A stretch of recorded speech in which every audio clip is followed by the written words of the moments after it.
what's up everybody? I'm John Miller, and this is How the Hell Did We Get Here? A U.S. history podcast. In the last episode, I discussed the origins, the beginnings of the Constitutional Convention, how it agreed to meet, why it agreed to meet, and I talked about the fact that a group of nationalists, founding fathers who were very much interested in a much stronger national government, got together early in Philadelphia, and these are mostly men who are from Pennsylvania and Virginia. This whole effort was spearheaded by James Madison, who encouraged his fellow representatives to the convention from Virginia to show up early and plan out and strategize how they were going to get out of the convention what they wanted, which was a much stronger national government. Fortunately for Madison, and if I may opine for a minute for the country, Madison, was able to get other luminaries, people who were much more famous and much more respected than he was at the time, behind this effort to strengthen, to a great degree, the national government, and that is George Washington, Alexander Hamilton, John Jay, and those sorts of folks who agreed with Madison that something needed to be done. Robert Morris is another one that I would mention. I talked about how they met together and planned out what they were going to do in the 10 days or 2 weeks or so before the Constitutional Convention met as a whole. In this episode, I'm going to discuss some of the major issues that the members of the Constitutional Convention argued over and tried to sort out as they were creating what ended up being a new government altogether, and not certainly what the Confederation Congress and what many others who had, in some cases reluctantly, agreed to have this convention meet were thinking would come out of it. They were thinking, a lot of these members who agreed to the convention, were thinking that this would be to reform the Articles of Confederation. But pretty quickly, it became apparent to them and to everybody who was at the Constitutional Convention that this was going in a very different direction. They were kind of hitting the reset button. So I'm going to get into that in this episode. But before I do, I'd like to remind y'all to please like and subscribe. I'm seeing a lot more of you coming to the channel, and man, oh man, does that make me feel good. Thank you so very much. As you know, liking and subscribing helps other people find the channel. It bumps you up in the YouTube algorithm or whatever, so more people can find it, which means I get to spend more time doing this. So if y'all are enjoying this and you'd like to see and hear more of it, please like and subscribe. It also wouldn't hurt to maybe pass the show along to your friends or family who you think might be interested in it. I'm going to keep going and doing this for as long as I can. So thank you for your support. Thanks for watching and listening. All right, I'm going to, as I have done with all the other shows, get to the resources that I'm using and the main question that I think it would be good for those of you who are watching to think about. But before I do that,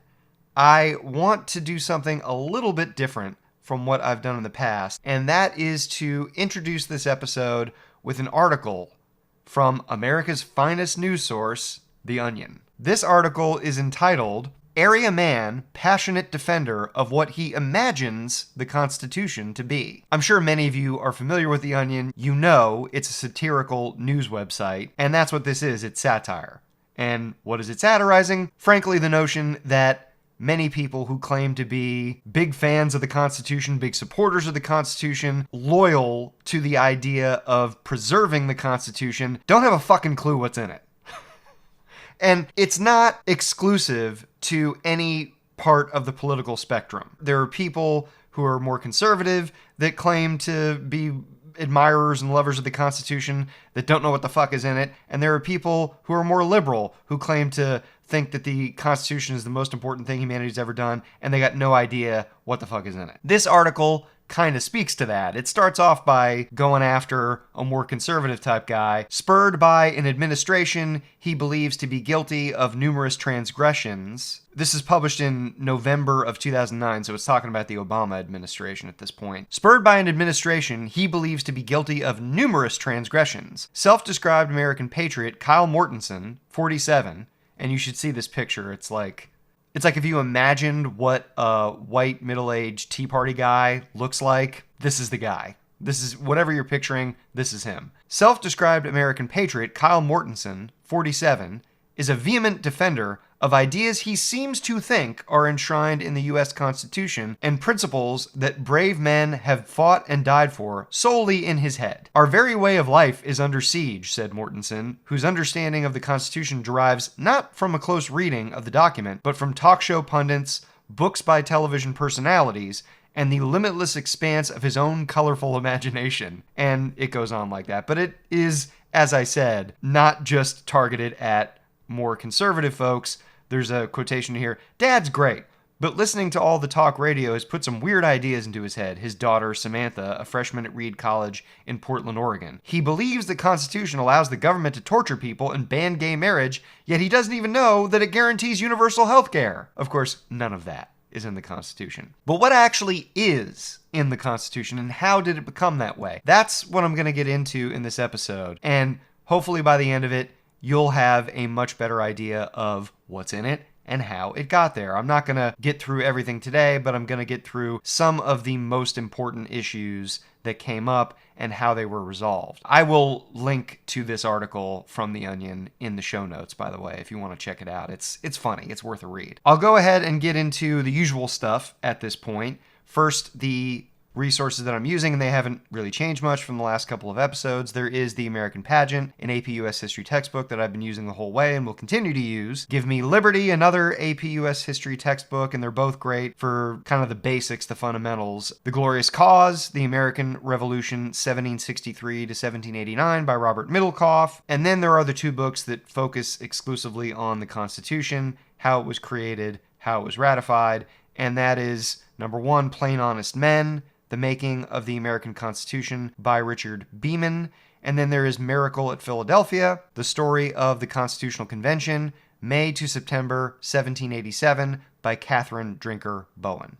And the question that y'all should think about, I think it's a good idea for you to think about as I'm going through this, that will help you to retain the information and think critically about what I'm saying. Maybe do a little of your own research too, if you are so inclined. How did the nationalists, like Madison and Wilson, seize the initiative at the convention, and what were the principles of their vision for what should be accomplished with a new constitution? I'll say that again. How did the nationalists, like Madison and Wilson, seize the initiative at the convention, and what were the principles of their vision for what should be accomplished with a new constitution? And I mention Madison and Wilson specifically, as I will mention them again. This is not the last time you'll hear their names. It's James Madison and James Wilson, funnily enough, they have the same first name, who are major contributors to the making of the Constitution. For example, in Richard Beeman's book, Plain Honest Men, he talks about several different kind of tiers of contributors to the Constitutional Convention and the making of the Constitution.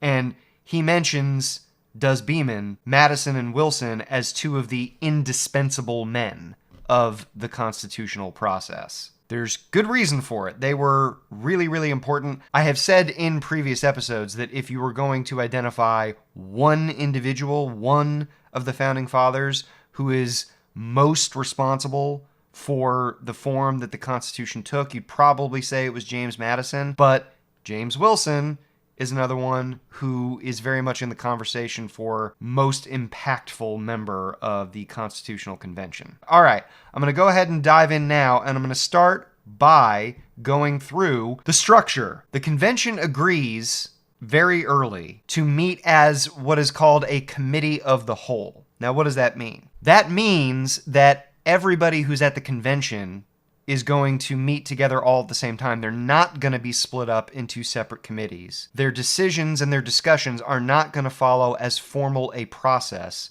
as would be the case in a more formally organized, targeted kind of committee. So there can be speakers who pipe up at different times if they feel that they would like to. There can be speakers who can speak more than once if they would like to. There's no set amount of time. There's no set order for who is going to speak and when. The whole point of this is to get the creative juices flowing, so to speak. It's to stimulate debate and conversation and to create an environment in which everybody feels that their ideas are valued, that there are no bad ideas at this point, and that robust thought can go into the process and creativity can reign over the process in a way that will hopefully allow the best ideas to come forward and gain traction.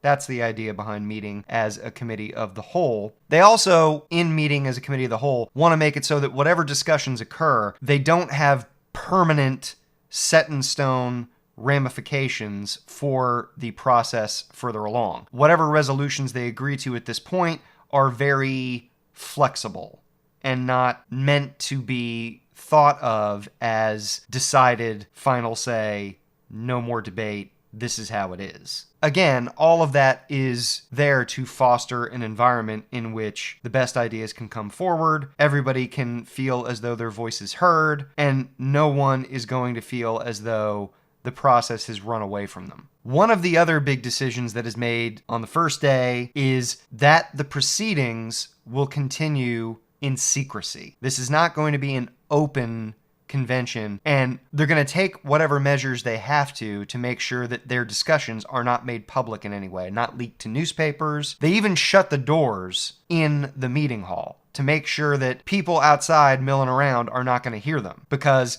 they are in the middle of the city and people are walking by, and there isn't a lot of noisy kind of traffic that would drown out people speaking with each other in a room like this.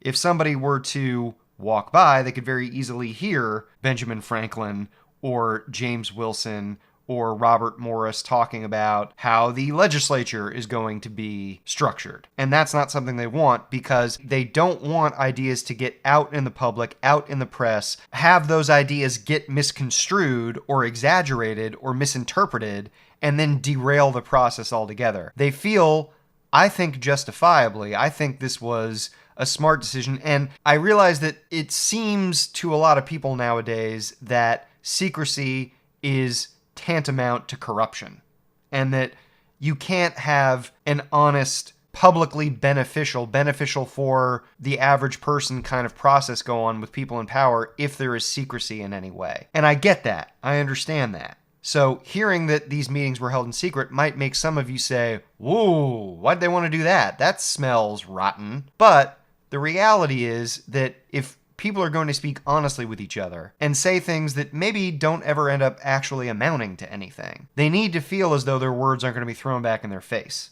It's important for debates like this for people to be able to truly speak their minds and say what they really want to say. And we do have a lot of notes from this. James Madison was the most prolific note taker, not surprisingly. There are things that we don't know because of the secrecy, and it would, I think a lot of us wish that we did know exactly what was on their minds or what they said word for word, that there was a stenographer there or, some kind of official record or something like that. But I think the secrecy was important. I see why they did it, and I don't think that it automatically means they were up to no good.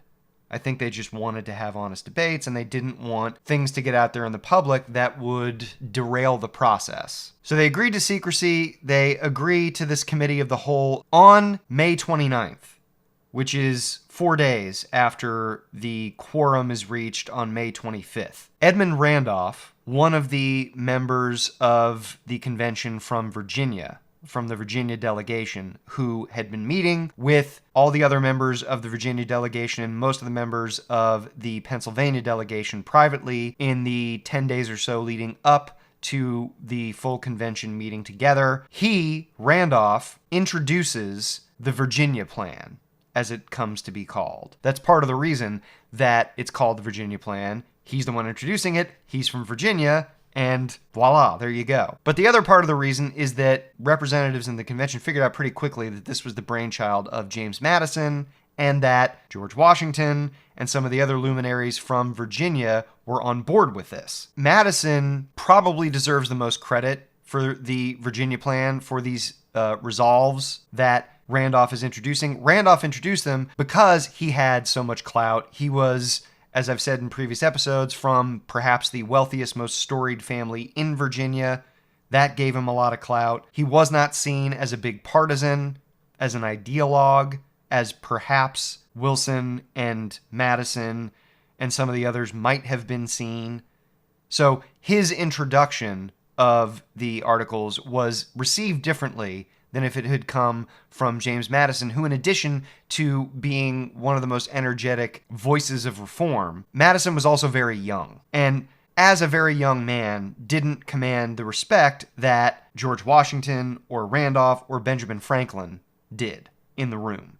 So Randolph introduces the Virginia Plan on May 29th. It clearly goes well beyond amending the Articles of Confederation, which, if you recall, I read out the resolution from the Confederation Congress that stated pretty specifically that this convention was going to meet to amend, to revise the Articles of Confederation, not to start all over again and form a new government. I think it's pretty fair to say that if that had been proposed, starting all over again and forming a new government, to the Confederation Congress, they would not have approved it. They would not have given it a resolution that said, yeah, go ahead and do it.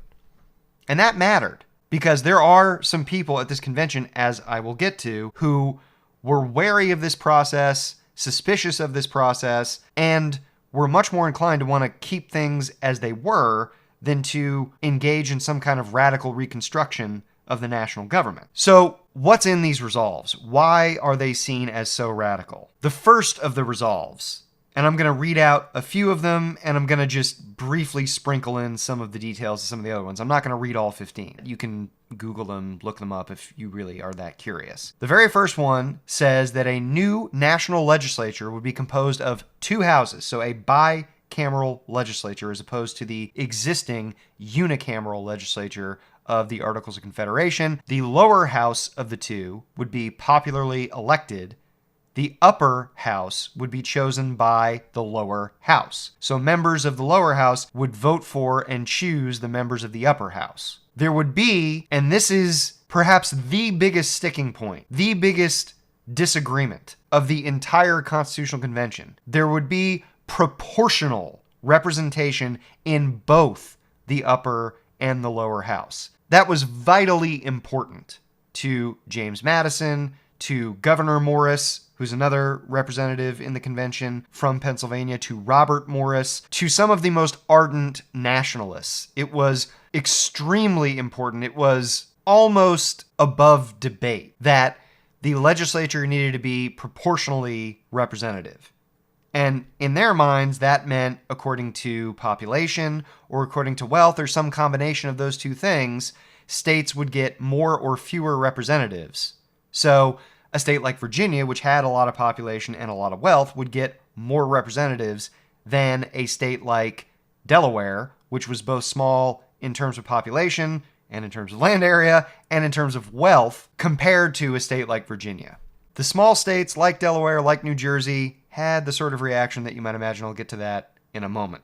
But that's the first kind of bombshell that Randolph drops on the convention. Another one, the legislature would have the power to nullify state laws, meaning the legislature could say, oh, Massachusetts, you passed a law that says X. Well, we think X is no damn good and is bad for the national interest, so nope, law X is done. That's the power that Madison and some of the other nationalists wanted to grant to the national legislature in their Virginia plan. The national legislature would also have the power to collect taxes, which, remember, the Articles of Confederation did not have. And, importantly, this is the issue that brought together the Annapolis Convention, and the Annapolis Convention is, of course, what brings together this, the Constitutional Convention. The national legislature would have the power to regulate commerce. I mean, in particular, they're talking about interstate commerce, making it much more powerful having those three powers than the Articles of Confederation Congress was at the time. It was also clearly a shift from the states controlling the national legislature, and by that I mean that the states had equal representation in the national legislature of the Articles of Confederation. The states, chose the representatives. It wasn't some kind of national vote that everyone who could vote participated in. So the states, according to the Articles of Confederation, had equal representation, and they chose their own representatives to go to the national government. This changes both of those things. And now this national government would give the voting eligible population of all the states the power to choose at least the members of the lower house. So that's pretty different. That's a shift of power. According to the Virginia Plan, which was the basis of the new Constitution, there would be this massive shift in power from the states to the national government. There would be a national judiciary, according to these 15 resolves. This is probably the piece of the resolves that is least well thought out by James Madison. He just didn't have as much of an interest in it as he did the legislature and other features of the national government. So he didn't get that much into the details. And if you look at Article 3 of the Constitution now, which talks about what the national judiciary is going to be, it's one of the shortest articles of the entire Constitution. And there would also be, of course, a single executive somehow chosen not directly by the voters. So that's something that became an intense focus of debate as well, because obviously it's what we ended up with. But there were a lot of people that had serious misgivings about that at the Constitutional Convention. There are so I only mentioned a few of those resolves. There's some of the others too. I'll just give you kind of like a brief rundown of the kinds of things they were talking about. There was talk about a council of revision, which would review and veto laws passed by the national and state legislatures. That was one of the 15 resolves. It talked about, in the 15 resolves, the admission of new states and how that would work. There was a guarantee of a Republican form of government in the 15 resolves. So whatever form of government we have, it's going to be a republic. And it talked about how, in the 15 resolves, amending the Constitution would occur. And that's not everything, but that's a few other examples of what was in the resolves that Randolph introduced that had been put together by the Pennsylvania and Virginia delegates in advance of the whole Constitutional Convention meeting together. After all of these 15 resolves are introduced, Gouverneur Morris, who is one of the most important members of the Constitutional Convention from Pennsylvania, was meeting with the other folks who put together the Virginia resolves, the Virginia Plan. He, shortly after the Virginia Plan is introduced by Randolph, introduces this proposition. He proposes and the convention votes on, and at this point it's only 6 states, and this is a dynamic that goes on throughout the Constitutional Convention process. There are members of the convention that go in and out, and there are only 12 states that even send members to the convention. Rhode Island refused to, if you recall. Never at any point are there members from all 12 states who are there together at the same time. It just doesn't work out that way. At this time, there are members from 6 states, and Morris proposes, and the convention, which is made up of members of those 6 states, votes on and endorses 3 principles that are the basis of the Virginia Plan. So Morris introduces these proposals. The members of the convention who were there vote on them and approve of them, and here's what they say. Number 1, a mere federal union was, quote, insufficient to accomplish the aims of any U.S. government. That's something they all agree to. And that is essentially what the Articles of Confederation was. Number 2, and this is a quote, no treaty or treaties among the whole or part of states as individual sovereignties would be sufficient. Again, that is describing what the Articles of Confederation were. That they were 13 sovereign states and they were all just kind of cooperating together. Those who were at the convention agreed that that just didn't work. And then finally, quote, that the national government ought to be established consisting of a supreme legislative, executive, and judiciary, unquote. 6 states have members who vote on this proposal that Gouverneur Morris introduces, and it's approved. And that forms the basis for the further discussions, argumentation, negotiation of the new Constitution and how it will look. It is difficult to overstate just what a momentous thing it was for Randolph to introduce the Virginia resolves as he had, and for Morris to get his proposition out there, particularly the part that said that the national government ought to be established consisting of a supreme legislative, executive, and judiciary. That was tantamount to overthrowing the government of the Articles of Confederation in the view of a lot of the members who were there. And they expressed their feelings as such. 2 of the delegates from the state of New York, John Lansing and Robert Yates, were reportedly horrified at what they heard. And they actually didn't stick around the convention for that long and became some of the biggest opponents to ratification of the Constitution later on. The third delegate, Alexander Hamilton, a little bit of a different story. The reaction of Lansing and Yates illustrates just what a thunderclap this was for a lot of the people in the room. You could call it a coup. You could call it an overthrow of the government, and that wouldn't be way out of line. Given the expectations that a lot of folks had coming to the convention, where again, the Confederation Congress's resolution said amend or fix or alter the Articles of Confederation, and now they're talking about starting over again and creating a federal government, a national government that is sovereign over the state governments, that has greater power than the state governments.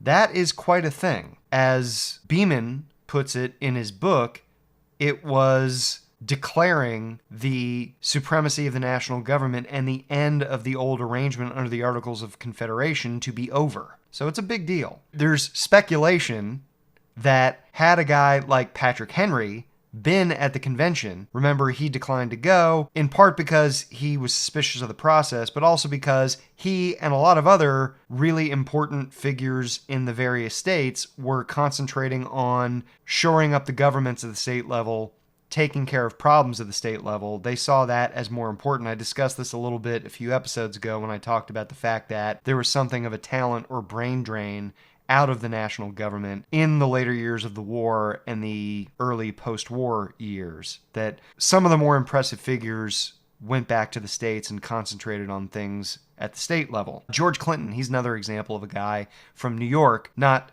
Parliament Funkadelic George Clinton, but George Clinton of New York, who was not at the convention, declined to go because he thought concentrating on things in the state of New York was more important. But if Patrick Henry had been there, there's reason to suspect that the whole thing would have come apart. That's also part of the reason they insisted on secrecy. They didn't want word to get out to guys like Patrick Henry, who, had he heard about it, might have just taken off for Philadelphia and thrown his body in front of the whole process to make it stop. So this was a really big development, and a lot of people were disturbed by it at the convention. A couple other notes that I think are worth mentioning. Charles Pinckney, who is one of the younger members and is from South Carolina, not to be confused with Charles Cotesworth Pinckney, who is his cousin, I believe, and also a delegate to the Constitutional Convention. But Charles Pinckney, he introduced a plan as well after the Virginia Resolves were introduced, and made pretty grandiose claims later on, did Pinckney, that he had a plan that was really the basis, or that it contributed much more than he was given credit for to the eventual Constitution as it would take shape. It's something that a lot of people wrote off as bitterness or trying to valorize himself at the time, but from what I've read, historians do think that he actually did contribute a lot to the Constitutional Convention, and that Madison downplayed his contributions for reasons we can probably imagine.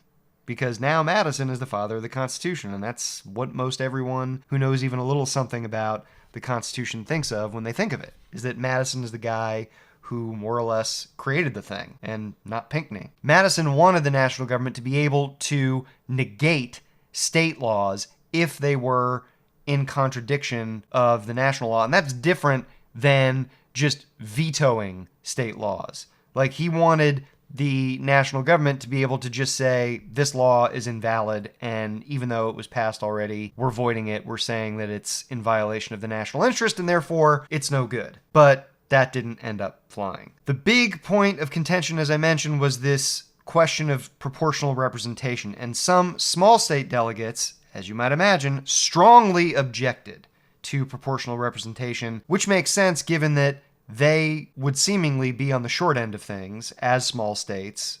The larger states would have so much representation in the legislature that their voices, the voices of smaller states, would be drowned out. That's what they felt. That's what they were thinking at the time. And also, the status quo at this point in the Articles of Confederation government was every state had equal representation. So you're not gonna be super stoked about giving up something you already have if it advantages you. Like, that just makes logical sense. Small states have equal representation at the time. They're not gonna be like, oh yeah, sure, I'll give it up, no problem.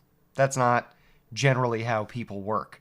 Probably the most noteworthy counter to the Virginia plan was William Patterson, a representative from New Jersey, who proposed what becomes called, not surprisingly, the New Jersey Plan. New Jersey is at this point one of the smaller states in terms of population and would be one of those states that would lose influence in the national legislature if this plan were to go forward.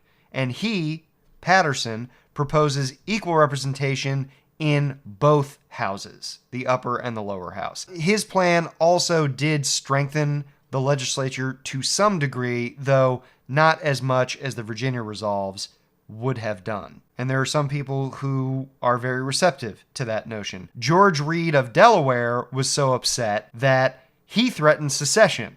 It's not difficult to imagine other states' representatives thinking the same thing and just not saying it. Reed was admonished pretty heavily by, like, Governor Morris for even mentioning the word secession, and that kind of shut him up. And there was little to no more talk of things like secession once that exchange was over and done with. Roger Sherman of Connecticut, who's a pretty interesting figure in all of this, he is not as influential as some of the others. He held a lot of different public offices and was one of the few guys there that you would say was not wealthy. It's like him and this other guy, Few, from Georgia, were probably the only two guys that you would look at and say they were not wealthy or close to wealthy as the convention was meeting. But Sherman comes forward and says, what if we do this? What if we have proportional representation in one of the houses, the lower house, and equal representation in the upper house? Of course, eventually that's where we end up, but the delegates do kind of agree, maybe this is workable. Madison, not so much. Madison and Governor Morris and James Wilson are really adamantly clinging to the notion that proportional representation is vital to making this whole thing work. But some delegates hear what Sherman has to say and go, okay, that might be a reasonable compromise. Maybe we can swing that. What the delegates do all seem to agree on, more or less, I mean, there's almost no unanimity about anything, but what they do seem to agree on when discussing the legislature and its structure is that gentlemen, quote unquote, the better sort, the upper class, should be the people who make up representatives in the upper house, in what will be the Senate. The Senate is going to be made up of people who are more conservative, small c conservative, basically that they want to preserve institutions as they are and look out for the interests of those in the upper classes. That's kind of the thinking. They're going to be less reactionary because there is a pretty shared point of view at this convention that the lower houses in the states and all the democracy, the excesses of democracy, the tyranny of democracy that has gone on in these states has created too many problems and is the source of a lot of the country's struggles as it is recovering from the war and trying to find its footing as an independent nation. So making the upper house exclusively the province of more well-established classes of people is something that's appealing to a lot of the delegates at the Constitutional Convention. Delegates and state legislators were generally very wary of executive authority. And this is not just at the convention, but people who didn't attend. Certainly a guy like Patrick Henry was pretty wary of executive authority. They'd had the experience with the royal governors and with King George. Most state governments had very weak executives, in fact. And in some cases, they didn't have an executive that was one person. They had a committee. And that is a thing that is discussed that I will get into probably more. I think I'm going to delve more into the presidency in the next episode because that's kind of a whole other thing that merits its own discussion. But that is a point of debate during the convention, the form the executive will take. And certainly who will vote to choose the executive is a big argument as the convention goes along. Most delegates wanted the executive, whatever his or their, certainly a her was not discussed at this point, most of the delegates wanted the executive, whatever his or their powers would be, to be less directly chosen by the people. They wanted some kind of buffer between democracy, direct election by the people, and whoever the executive would be. Because they didn't like the idea of someone with all that power being directly responsive to the people. They saw the potential for demagoguery, for a Julius Caesar type to emerge. So the question is it going to be Congress, one or both of the houses, that chooses the executive? Is it going to be the state legislatures that get together to choose the executive? Is it going to be some kind of special convention? And there's a lot of argument about how this is going to work as the convention goes along. And they also wanted the executive, whoever it was going to be, or if it was going to be a group of people, to be more exclusive, like the Senate would be, like the upper house would be, in terms of who could hold the position. They did not want some country bumpkin farmer to be able to become whatever the executive would be, eventually the president. They wanted that reserved for, like the Senate, people who would be, in their view at the time, a little more thoughtful, a little more conservative, a little less reactionary and given to the whims of the moment. Despite objections to slavery, and there were some people there who very strongly objected to slavery, even including people from slave states like George Mason from Virginia, who was pretty adamantly against slavery and would have liked to seen it gotten rid of entirely at the convention. Governor Morris was another person who, he was from Pennsylvania, and Pennsylvania didn't have as many slaves as some of the other states did, but he was a pretty adamant opponent of slavery. There wasn't a great moral protest about slavery, though, and most delegates saw it as a choice between maintaining the Union or eliminating slavery, at least the slave trade, and eliminating it outright altogether. Most of the delegates didn't think that you could get rid of slavery and maintain the Union, and that's because slavery was so important to, in particular, Georgia and South Carolina. And Georgia and South Carolina stand out from the other states because they had these big rice plantations, and these rice plantations are very, very labor intensive. They're like sugar plantations in that way. Cotton plantations are not really a thing at this point, and they don't really become a thing until the 19th century. But rice plantations very much are, and there's a lot of evidence to suggest, and not even suggest, but out and out say, that had there been a major push to outlaw slavery, Georgia and South Carolina would have been like, we're out. See ya. That's not a risk that even the ardent opponents of slavery were willing to take. Ultimately, slave importation was allowed for 20 years after the ratification of the Constitution. And the 3/5 compromise, which was and is in the constitutional language because it didn't go anywhere, is about representation in the legislature. I hear people often refer to the 3/5 compromise, say that, African Americans were only thought of as 3/5 of the person, and that shows the racism in the United States. Look, man, you don't need the 3/5 compromise to show the embedded racism and the oppression of people of African ancestry in this country.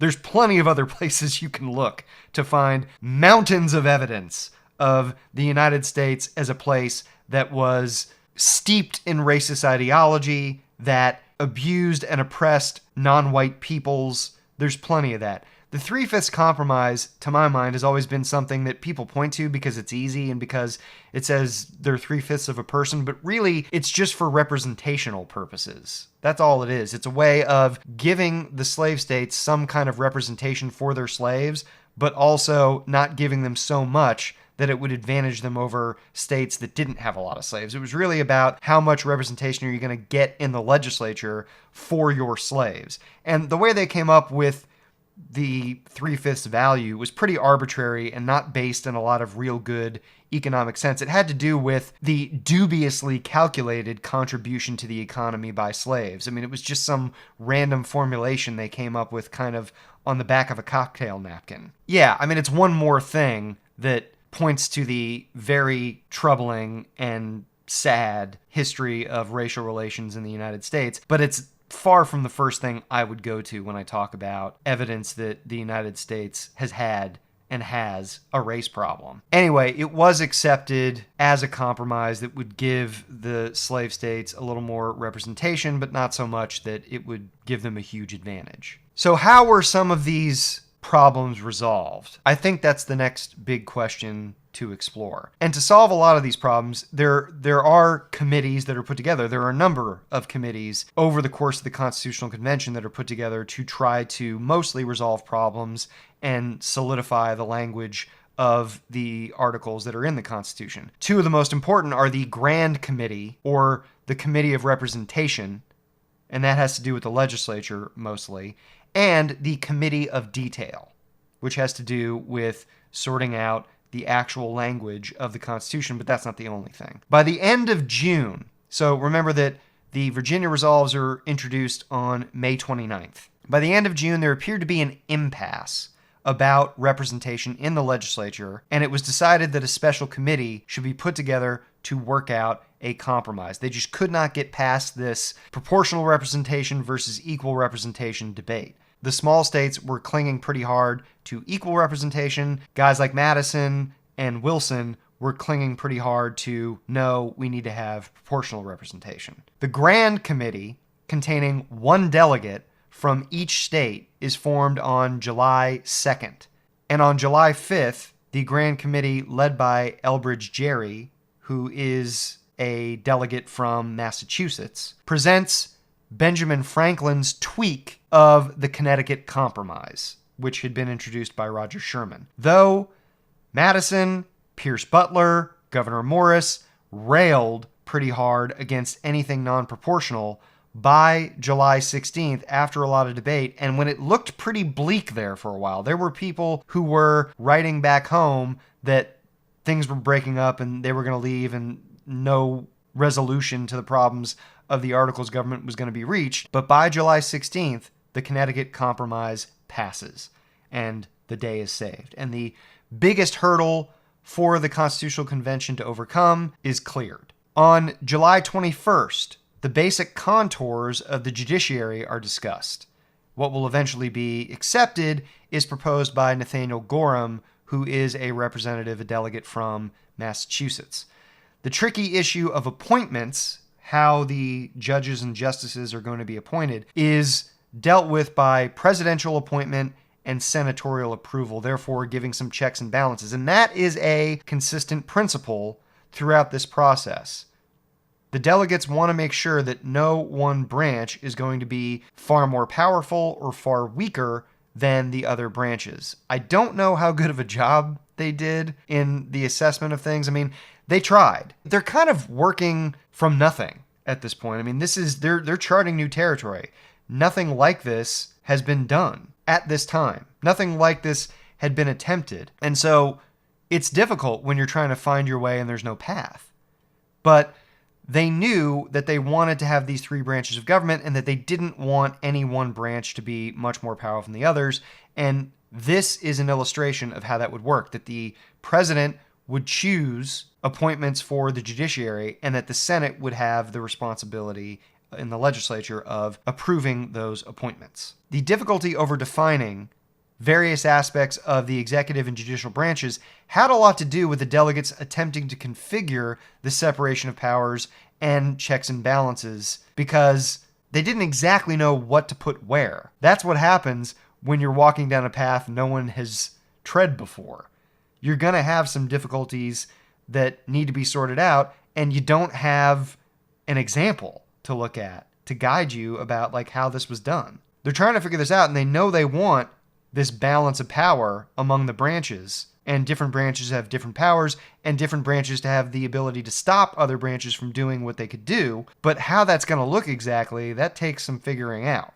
On July 27th, the Committee of Detail, which includes John Rutledge, Edmund Randolph, Nathaniel Gorham, Oliver Ellsworth from Connecticut, and James Wilson of Pennsylvania, begins the roughly 2-week-long process of giving some form to all the points already discussed at the convention. Essentially, this is a rough draft of the Constitution that the Committee of Detail is putting together. Other delegates recessed and gave these folks a couple of weeks to work out the details and put together a form that they could all then examine and alter as they saw fit. The Committee of Detail enumerates specific congressional powers, and that's all throughout Article 1. which details a lot of these congressional powers. In Article 1, specifically in Section 8, you have what is one of the single most important lines in the entire Constitution, what's known as the necessary and proper clause. The suspicion is that Wilson is probably the person most responsible for this, but I guess it's a little uncertain. That line, that one line, the necessary and proper clause, is as responsible as any other part of the Constitution for how large and powerful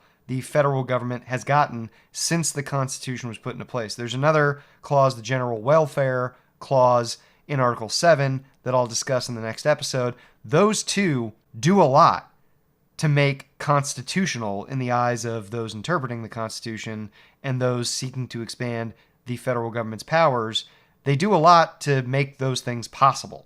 The Committee of Detail also lays out their requirements for office for the various office holders. The Committee of Detail clarifies some of the aspects of how the executive and judicial branches will operate, and also gets more explicit about the process and the rights of new states as they are admitted into the Union. Once the Committee of Detail has completed its work, from August 7th to August 31st, the convention discusses, votes on, and dismisses in a systematic fashion all 23 articles that the Committee of Detail has put together. So it approves some, it dismisses some, it alters some others. And this is the process of the Constitution taking the final form that it will take. On August 30th and into August 31st, the delegates discuss and agree to a standard of 9 state conventions, voting to approve the Constitution for it to go into effect. This was a big point of debate.